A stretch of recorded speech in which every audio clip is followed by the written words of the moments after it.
God give Dalai Lama a long and healthy life, but he's not been keeping very well. Beijing has announced that he is a separatist and they reserve the right to choose the next Dalai Lama. What happens next? Two words. His Holiness, the Dalai Lama, is healthy. He says he'll live beyond 100 years. And we do pray and wish that he lives beyond 100 years, because for us, he is in the life and soul of Tibetan cause. He has played an instrumental role in advocating for Tibet and keeping the issue alive for Tibet and global support for all these years. So no one has done more for Tibet than him.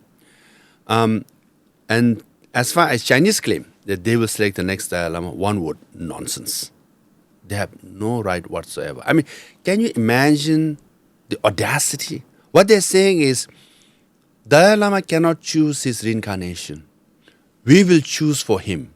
He's saying Dalai Lama has no right to choose his own reincarnation, but we have the right. Nonsense. But their main claim is that during Qing Dynasty, 1793, the Qing passed an ordinance called 29-point ordinance, and Article 1 was about reincarnation. That's the main claim. So there was a law which was implemented, and the golden urn was used, and there was a Chinese officer in that ceremony. Thereby, we selected Dalai Lamas, and hence we should have the right. So they are bringing history back. Now, there's a Professor Lau from Hong Kong University. Okay, he's engineering back. He has done this major archival research. And his conclusion is he did 5 different sources of Qing records, official records. He said, none of these, hundreds of documents, he says, the 29-point ordinance doesn't exist. 1793 law doesn't exist. And then he says, there is no original Chinese copy. No, there is copy of the Chinese, the 29-point ordinance. No original Tibetan copy, not even duplicate copy of ordinance. Only thing that they have is a noting supposedly taken by an Amban official. That also in Tibetan, with or somewhat without seal. So what the basis of their claim, the 29-point ordinance just doesn't exist. Right? Now only thing they have left is this golden urn, which is there. And they put 3 sticks with ivory sticks, in which supposedly 3 names are written. One will be picked, and that will be the reincarnation. But then, if you analyze that golden urn, so traditionally, all the Dalai Lamas, their regions especially, and Tibetans do that too, all the Lamas do. When you do divination, it's called divination, you put in a bowl, you have a dough, you put 3 names in it, and then you pray in front of deity, and you roll it, and 1 name pops up. And so it's okay, he is the reincarnation, right?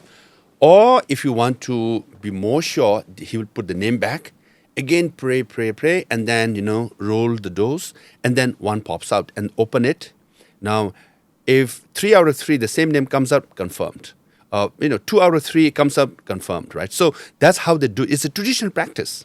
Okay. Religion used to do that.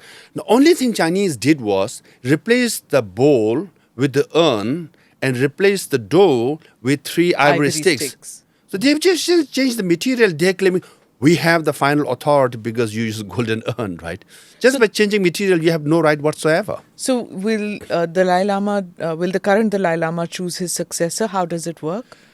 Now, in September of 2011, he said 3 ways, right? So one, he could go through selection, which is like all the cardinals meeting and selecting the Pope. High Lamas could meet and select the Pope. So there is no conventional president per se, so least likely. Second is emination. Emination is not conventional, but some Lamas do practice, which means while Dalai Lama is alive or the Lama is alive, he will designate a 10-year-old boy or 9-year-old boy as a successor. He say, after I die, he will be my successor. So that's emination. Third is reincarnation. Reincarnation is like, Hindu tradition also. One has to die, then his soul, in Hindu it's called Atma, but in Buddhism is a little different. It's consciousness will transfer, to the womb of a mother, and the infant is born.